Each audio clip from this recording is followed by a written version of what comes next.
This is an accessible station. The elevator is at the front of the platform. The New York City MTA is one of the oldest transit systems in the country, but despite its integral part to the city, critics say the system lacks accessibility to those of the disabled community.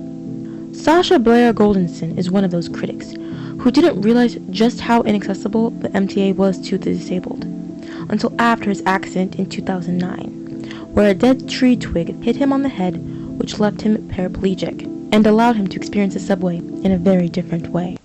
I think the time that I remember is I went with my mom, and we sort of mapped out, like, okay, there's an elevator at the stop we're getting on, which I think was probably 72nd, and there's an elevator at the stop we're getting off, which I think was Chambers Street.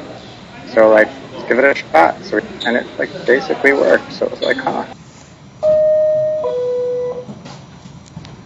Sasha had to get used to planning his trips based around what stations had an elevator or ramp. Sasha began to realize things didn't have to be this way.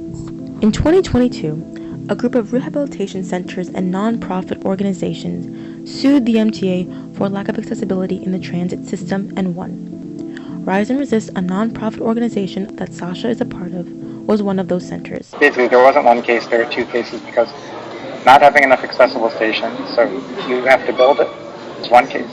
And that was under New York City human rights law. That's the part we settled. The second part is they have to work.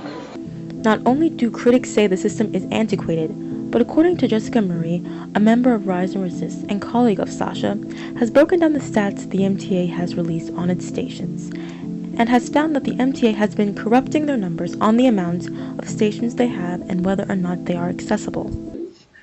And I noticed that a lot of times they would have stations with like 3 different lines. They only have one elevator from the street to the mezzanine, and then other elevators to get down to the platforms.